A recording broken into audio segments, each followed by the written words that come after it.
Good morning, everyone. Welcome to our first meeting of March, and spring is seems to be here, coming in slowly, and that's a great thing, especially for those of us that aren't down in Florida. Um, this morning, our invocation will be led by John Williamson, and then Dave Williamson will lead our pledge. Okay, I'm subbing for Faye, and this is a prayer that she wrote. Let us pray. Dear God, we are not at all sure what tomorrow holds, but we are very sure who holds tomorrow. So we are continually praying to you for your guidance during the time of COVID. And we thank you for the progress being made and for all the healthcare and frontline workers. Help us to be gentle with ourselves and one another and not expecting more than we nor they can produce. In your name we pray. Amen. Amen. Please rise and join me in the Pledge of Allegiance. I pledge allegiance to the flag of the United States of America and to the republic for which it stands, one nation, under God, indivisible, with liberty and justice for all. Thank you, John and Dave. I'd like to welcome guest Lyle Brown back. Lyle is on the track to membership, as I understand it, and he's been here with us several times already. So welcome back, Lyle. Thank you. Do we have any other guests this morning? Hey, Dave, Steve Brigana's on. I've been a guest a couple times, but thanks for having me today. Welcome, Steve. Glad to have you here. Any other guests this morning? Okay.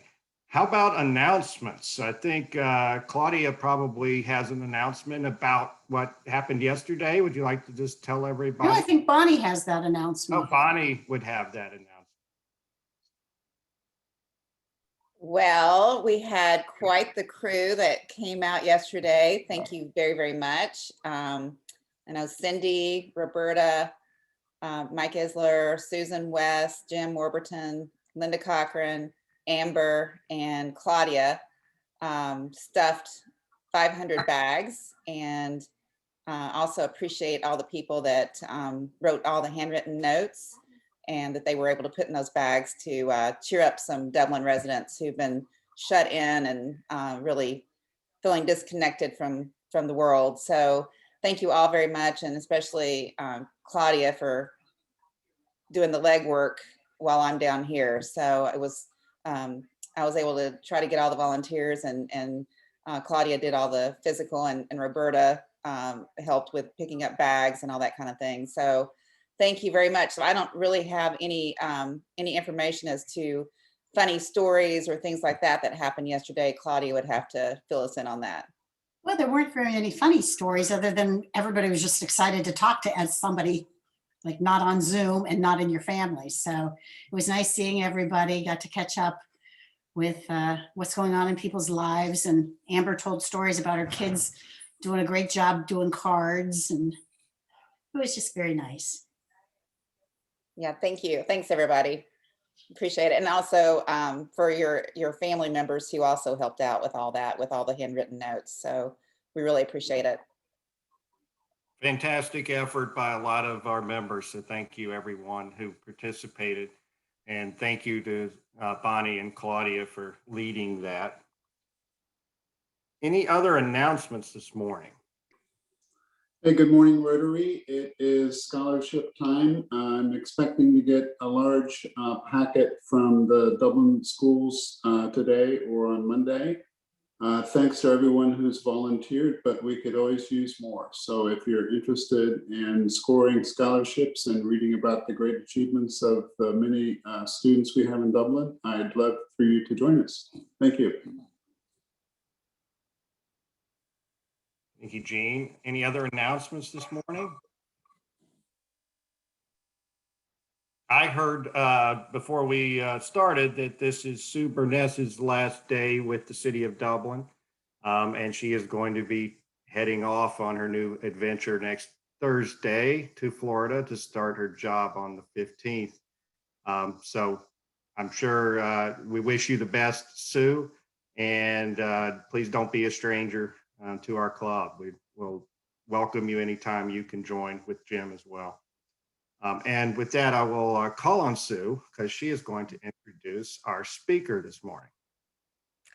Thank you, David. I really appreciate that. And as I said before, Dublin will always be my home, always have my heart, especially this club and the people in this club who have been such a huge part of Jim and I's life over the last 25, 26 years that we've lived here. So definitely we will stay in touch. And so ironic that it's kind of crazy to think, Calvin, I don't know how many months ago we scheduled speakers and just kind of put Dana in this slot. I was kind of thinking, this will be about the time of our State of the City, which, by the way, was a virtual State of the City that premiered last night. And you can find that on the city's website and watch it at your leisure. There are 3 or 4 videos that are excellent. And one of them obviously is Dana giving an overview of the state of the city and Matt Stifler doing a financial overview as well. But I never thought that I would be introducing Dana on my last day with the city. And I've been with the city for more than 10 years. And I've worked with Dana all of those 10 years. When I first started, he was development director. As you might know, he's been with the city for 32 years, and he has served in so many different roles: economic development, public service, public works. And he has been city manager since 2015. And I've had the pleasure of working alongside him, and I've learned so much from him. And we are all need to be so grateful to have someone like Dana who has been leading our city. No one works harder than Dana. No one is more committed to the city and this community. And in fact, if you see the bottom of his email signature, it's all in all the time. And Dana is all in all the time. And I especially appreciate being able to serve alongside him during the pandemic last year. His leadership was second to none. And there were so many twists and turns and pivots that none of us anticipated. And Dana's leadership just really kept us focused and kept all the priorities in place. And part of that is also he has 35 years in the National Guard, and he's retired Brigadier General. And so he has had an extraordinary career in public service. And with that, I'm just going to say thank you, Dana. I know we're going to be having more thank yous later today that I'll be thanking you and my team. It's just with great honor that I've been able to serve alongside you, to live here in this community, and to introduce you this morning. Well, thanks, Sue. That's very kind of you. And I'll cry through this whole presentation now, thanks to you. So I appreciate that. Sue's been a pleasure to work with. I'm going to get to you in a minute here before I wrap up. But I just want to thank you all very much for the invite to be here. I always appreciate the opportunity to come to the Rotary. I thank you all individually for what you do in the community, and of course, collectively as an organization. You're an amazing group of people, and we're just so blessed to have you all in this community. Yeah, we launched the State of the City last night, so I hope you can take time to go over that and spend some time with it and hear much more of the details, and I'll be able to cover here in the next few minutes, because I'd like to spend time answering any questions or have dialogue with you if there's anything that you want to talk about specifically. But just maybe before we do that, I'll just hit some high points here if I can get through some things here pretty quickly. First of all, as Sue pointed out, it's been a challenging 2020 and one that none of us wanted or would have expected. But, we continue to, I think, provide a very strong and a very accessible democracy here at the local level. And as I remind our staff all the time, that's our number one job, is democracy. And I think we've done that very well. And thanks to the likes of Councilmember Keeler and his peers on City Council, they did a fabulous job of providing continuity of government during times of emergency, which is critical, and then pivoting from a truly, our face-to-face democracy that we much prefer to an online democracy, which has been interesting to say the least. But they've done a great job of being there every step of the way, braving the conditions when needed. And I just, have great respect and appreciation for what they've done to keep us moving forward and for their support of staff. And helping us to have the resources and to do what we needed to do. Obviously, health has been the number one priority, and public safety is always our number one priority, in the safety of our employees. So, that's been a challenge this year, as we all know, for obvious reasons. I don't need to say why, but, overall, Dublin zip codes carried about 10% of the active COVID cases throughout this pandemic. We all have had our personal tragedies. Certainly my regards to you all and condolences on the loss of Mohan Vadam, good friend of mine. But anyway, so fiscal health, we certainly braved that pretty well. It's certainly a tribute to our very vibrant and diverse local economy, a very resilient local economy. Certainly we've had our challenges, but overall our fiscal health remains excellent. If you get a chance to watch that State of the City video and hear Matt Stifler speak to that, I think you will certainly get an appreciation for that. Our economic vitality, I can tell you, throughout this pandemic, people continue to renovate, build, reconstruct, invest in Dublin. Our absorption rate was the best it had been in about 4 years this last year. We were rocking at about 12% vacancy rate, which is actually right in the sweet spot of where we need to be, between 8 and 15% vacancy. And you want some vacancy because you want your existing companies to be able to stay and grow and expand, but also you want the ability to attract new companies and develop those new companies when you can. So we're sitting in a really good spot. We've had a lot of activity in our pipeline. You're going to be hearing in the coming year about, I think, some really exciting projects moving forward that we've been working on. And, we continue to build out commercially, which is really good for the vibrancy of the city and our quality of life. And you can hear more about that on the State of the City video. Our services, we sustained all of our fundamental services. We did not back off of anything. I tell you, I greatly appreciate our city staff. They really rose to the occasion and showed up. We never stopped anything. We never took a knee. We've been running and sprinting through this thing. And as I've told our staff, we're going to sprint through the backside of this thing. We're not going to be standing in the blocks when the pandemic's over. So I hope you didn't feel the pinch of any change in our services, although obviously we had to pivot quite a bit and be pretty creative with what we did and how we did it, but we didn't back anything down too much. Obviously our big hits were in recreation, running the rec center. We had to shutter it for a little while we got the protocols in place, but we have been customer facing and serving in the rec center for the bulk of this pandemic. We opened up aquatics last summer when others were not doing it, and we braved our way through that and figured it out. And I will tell you this, I'll take the opportunity to say I'm a big believer in these protocols of sanitization, wearing a mask, social distancing, not gathering, and of course now getting the vaccine when you can. I'll get into that here in a little bit. But my point with this is, out of our 400 full-time employees, we only had on average, about 40 people who would work off and on from home. Everyone else reported to work every day and did their duty that they were required to do. Of that, we had about 55-ish COVID-19 positive cases on our staff. And by the way, there's another 200 or so seasonal staff that we brought on board as well when we were, between rec center and aquatics. But my point with this is, all of those cases, knock on wood and God willing, were all contracted from outside of work. So we haven't had one case yet that we know of that was contracted from inside of work. So it's made me a believer in these protocols and staying vigilant on that for your own safety. And so, just kind of keep those things going, right? Let's talk about the pandemic in general. Certainly, emergency management is something that we do. We train on it all the time.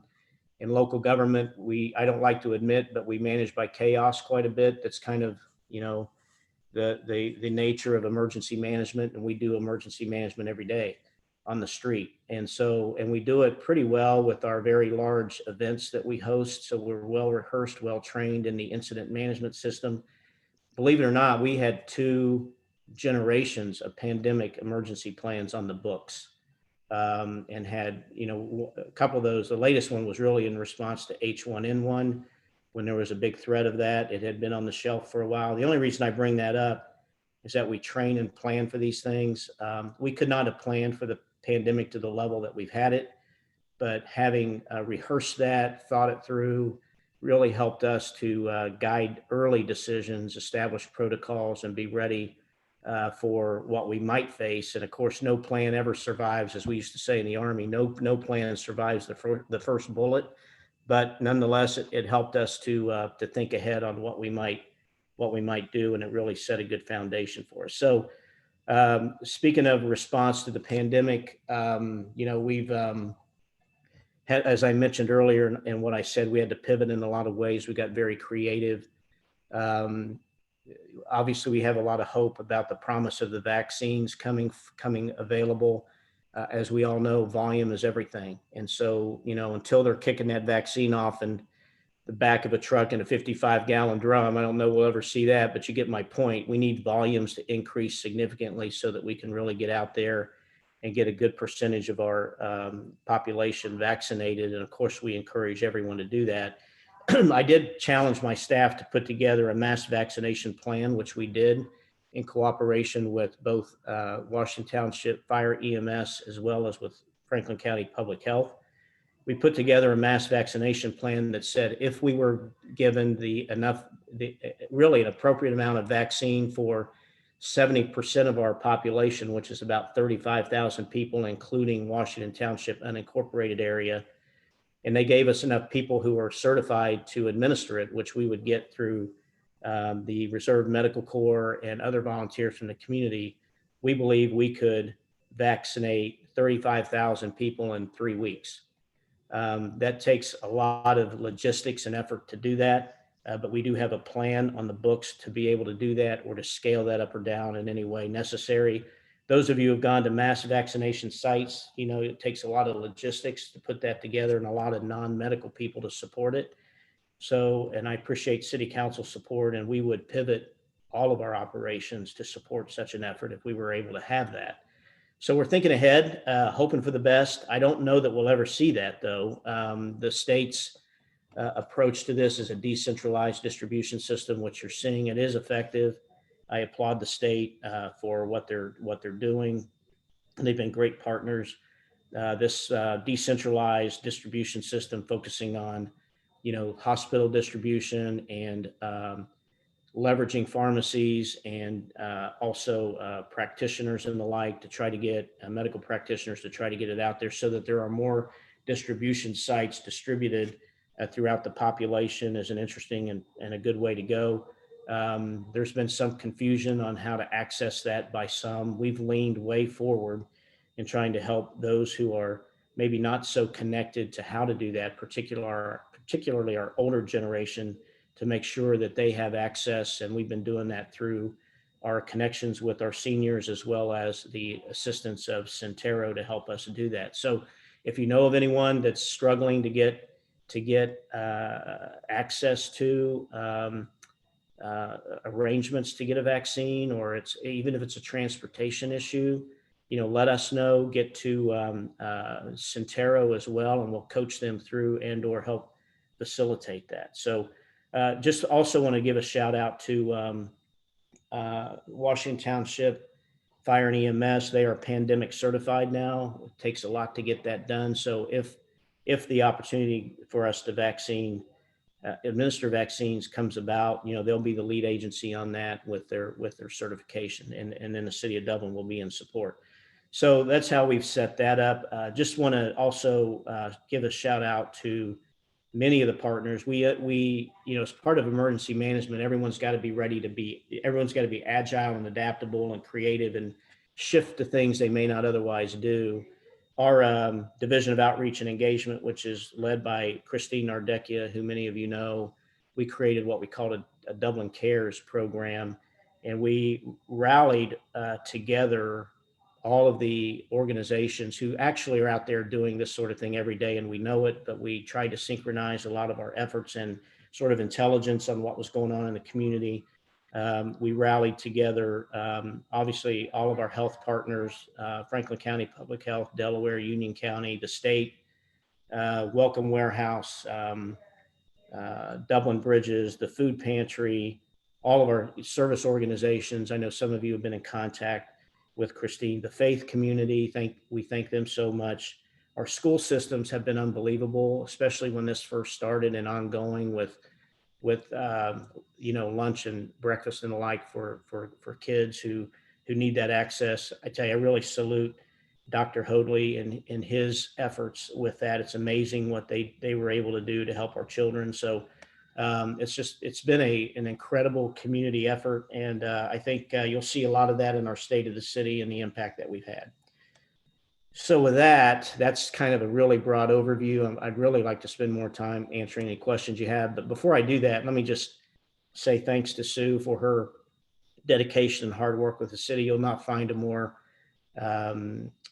skilled professional in the marketing communications world. We hate to lose her, but we wish her and Jim well. We know that, this is a great opportunity for them to go south. I can't imagine she wants to go down there with all the palm trees and warm weather, Bonnie, and not be right here in Dublin with us. But, I get it. Now I got another place when I go to watch spring baseball. I told her she better have a place for me to hang out when I go to see my spring baseball. So anyway, but no, we wish her all the best. And I couldn't have had a better partner and counselor and person to keep me out of trouble than Sue Burness. And so, I love you and I appreciate all that you've done for us. So with that, I'd be happy to answer any questions you might have or take any feedback as well. That would be wonderful. So thank you.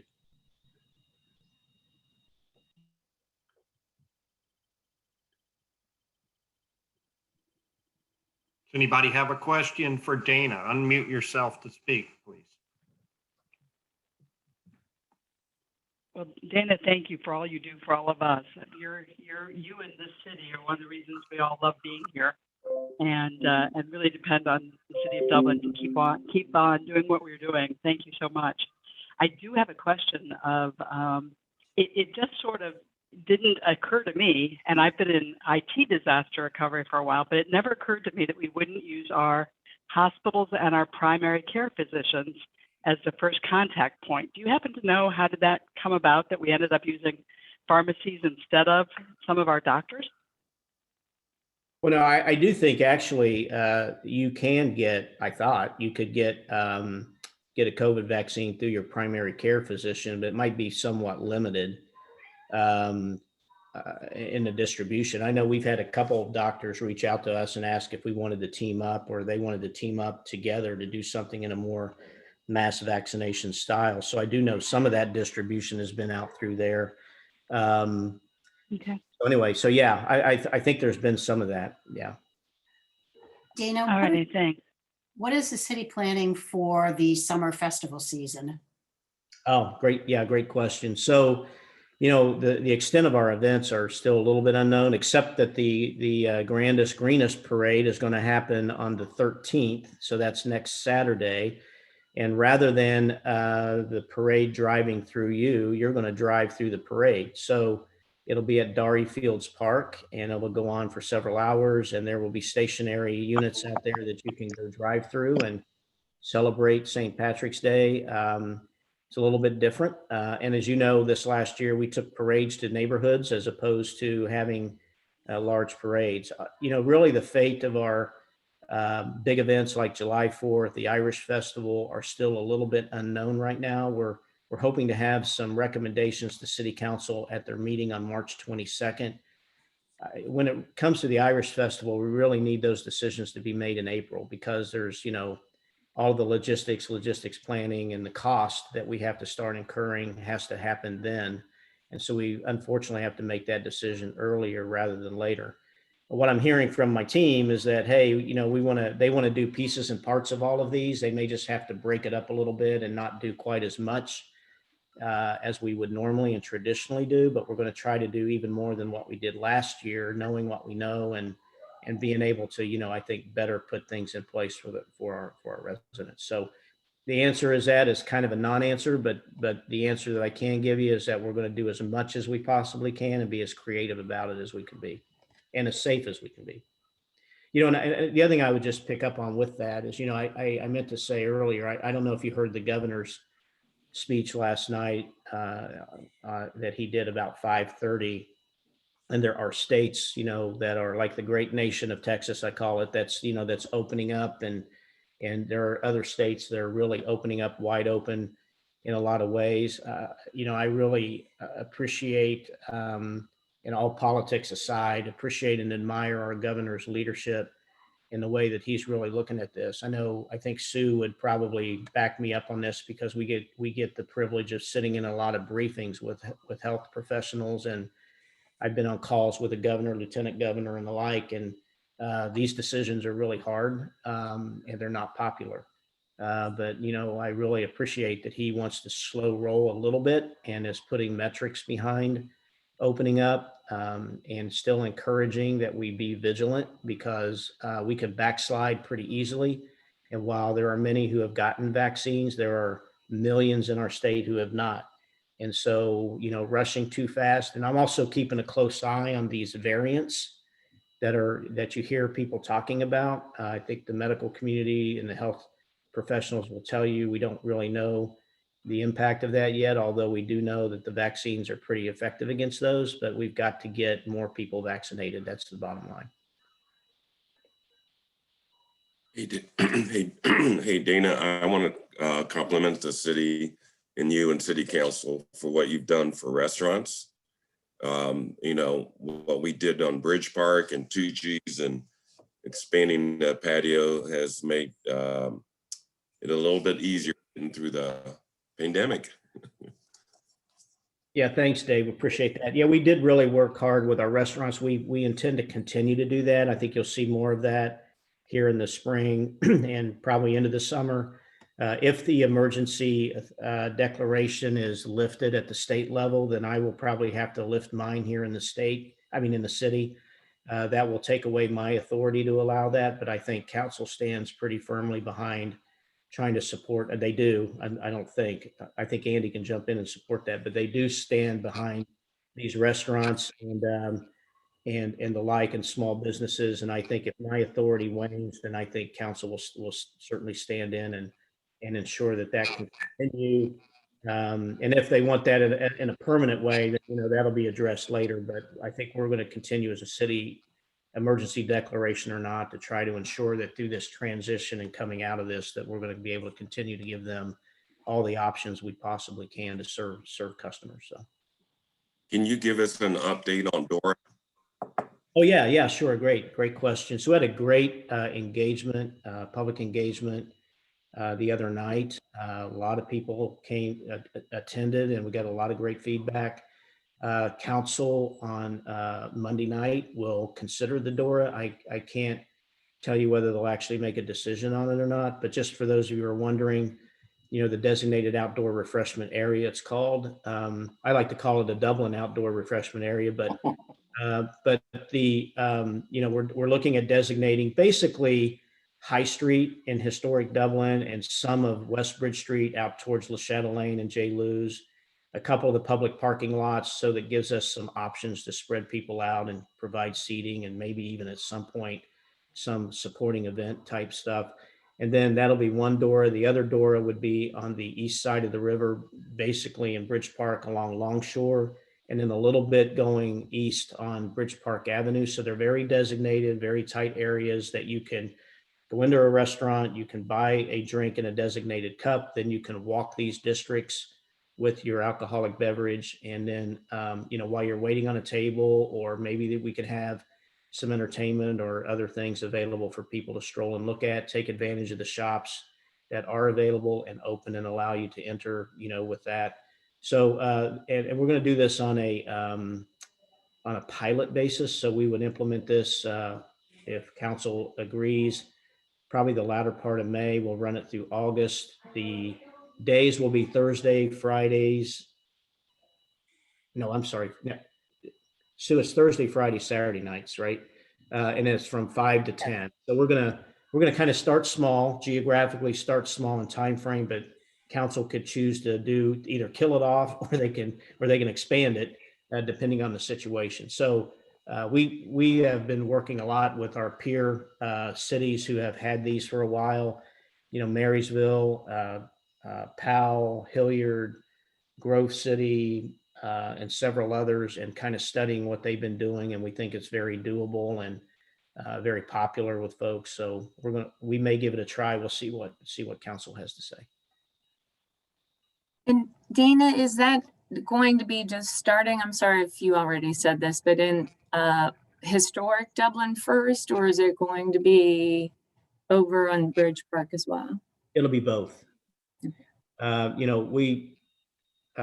they'll operate separately. We're not going to have people carrying beverages across the bridges or anything like that. So, you're going to have to do one or the other, or finish your drink and then walk to the other. We hope we get people going back and forth, and we're going to evaluate and then see how things go. And we could expand that or add other options, over time. So. Dana, Paige Warnbrock, great to see you as always. Hi, Paige. I think Scott Dring and the Visitors and Convention Bureau really deserve a huge shout out in that effort. He has worked so hard. He's communicated, I think, well with everyone. I know you know that and Super Nest because y'all work with him every day, but what a great addition opportunity to the city. I'm certainly hopeful, as many are, that we'll move forward. But with or without their, certainly Scott's efforts have been outstanding, and couldn't have done that without council support, without Sue and her team doing it. But just wanted to make that public announcement for our members of the club. Yeah, Really Paige. well. Thank you for lifting that up. And I should have mentioned Scott and the now called Visit Dublin, Ohio. They've changed their name from Convention Visitors Bureau. And Scott, you can't have a better cheerleader than Scott for our hospitality industry and our restaurant industry. And obviously, while our sort of microeconomy did well here, we know that the hospitality and restaurant industry did suffer and have had great challenges. And as Dave pointed out in his question, we've been trying to work with them. The city gave Visit Dublin, Ohio, a $300,000 grant to do a lot of promotion for post-pandemic and as we start to come out of this. Also, let me take the same opportunity to thank the Dublin Arts Council. They have done an amazing job as well, alongside the city recreation services and helping to combat isolationism through a lot of their programming. And the Dublin Chamber has been, as always, just great champions in helping with all businesses and keeping sort of our continuity of information flowing. And as a lot of the CARES Act money was flowing down through other channels other than the city and the chamber worked together to try to promote the access to those dollars through the Small Business Administration and try to get our businesses connected to some of that funding as well. So thanks, Paige, for bringing that up. Good morning, Dana. Thanks for joining us this morning. Hey, boss. I don't know about that.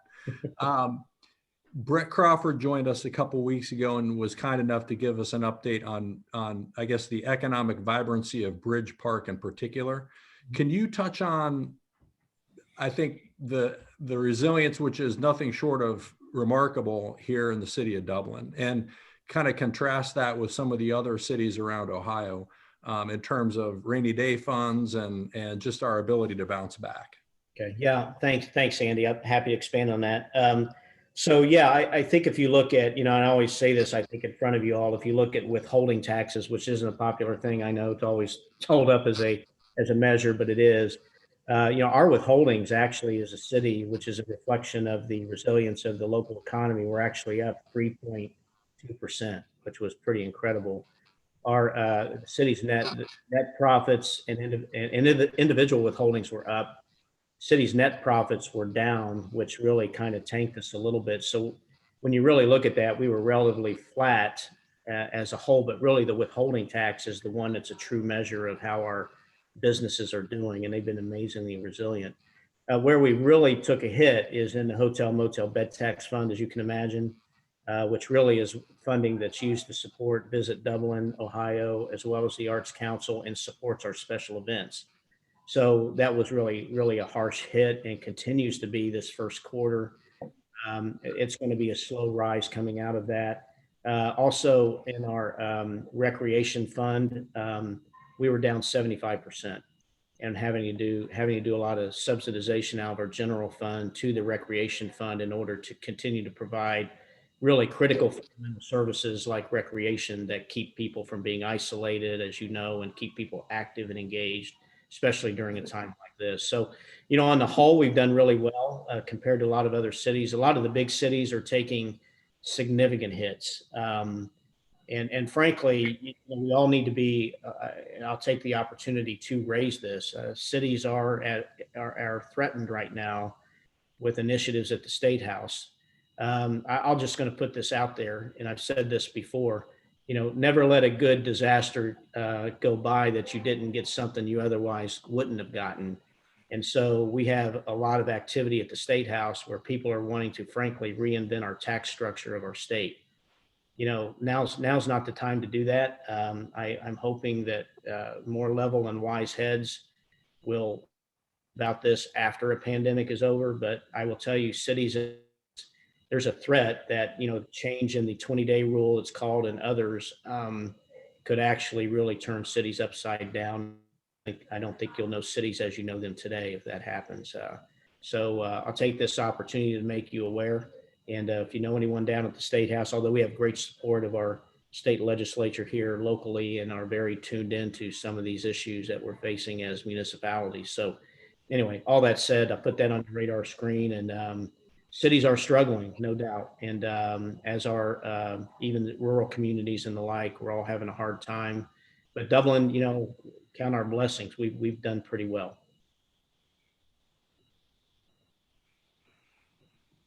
Dana, I have a question for you. First of all, I wanted to thank the city for supporting our Dublin Rotary Car Show. Yeah. We had a great event in 2019 on Labor Day weekend. We had to cancel, of course, for 2020, but we're looking forward to hopefully have it this year and on Labor Day weekend, Sunday Labor Day weekend. So I just want to thank you and the city and how great the people were in helping us secure the Darby lot, the Upper Indian Run, and the parking garage. It just makes a great area to have a car show like that. And look forward to having it this year. And I think with the Dora thing, we could really help the businesses certainly and attract people. So thank you again. Well, thank you for that. And that's one of those great traditions we have in Dublin, that event, and we're really proud of that event and appreciate all the effort that goes into that. So we'll do everything we can to support it, and hopefully we can have a change in the environment and the conditions to make it as robust as it always has been. So we'll keep our eye on that and keep working with you on it. Any other questions for Dana? Dana, we appreciate you being here today. Dublin being a great place to live doesn't happen by accident. A ton of planning and consistent execution goes into that. And it sounds like you've been behind the scenes doing that planning and execution or leading it for the last 10 years. And you really make Dublin a great place to live. And I always tell people, we pay a lot of taxes to live in Dublin, especially relative to where I used to live in the South, and we didn't have those things called city taxes. But I never complain because we see what we're getting for the money, and it's such a great place to live. And also thank you for being a friend of Rotary and for coming back to see us every year and give us an update. We really appreciate you being here. And if it ever fits into your life, we'd love to have you consider a membership in our club. All right. Well, I'll continue to give that a lot of consideration because you're a wonderful organization. And again, well, thanks for all the accolades, but I gotta hand a lot of that off to, and I'm not just saying this because Andy's sitting here, but I got a great set of bosses that are doing great leadership and what a wonderful team of the city employees that I have the opportunity to work with. So they're just a great bunch and highly dedicated, and a great bunch of public servants all the way around. So thank you all for that. Thanks for the invitation to be here today. I always enjoy it, and take care, be safe, right? Do all those things you're supposed to be doing. So Okay, we will do that. Let's give Dana and his team a hand. And let's give another hand to Sue Burness. And we wish you the best on your trip south next week, Sue. And again, you know, you'll always be one of us, and you're always welcome. And Jim. And Jim. Don't forget Jim. Jim was a member before I was. Definitely Jim. Thank you, everyone. Thank you, Dana. Thank you, everyone. Next, be safe, Sue. Next week, we'll hear from Chris Humphreys on his experience with the student exchange program. So be sure to tune in next week for that. Our quote of the week comes from Dr. Martin Luther King Jr. This may be a recycled one by me, but I love it. So I'm going to read it again. Everybody can be great because anybody can serve. You don't have to have a college degree to serve. You don't have to make your subject and verb agree to serve. You only need a heart full of grace, a soul generated by love. Have a great weekend, everybody, and enjoy the little bit warmer weather that we're going to have. Bye, everyone.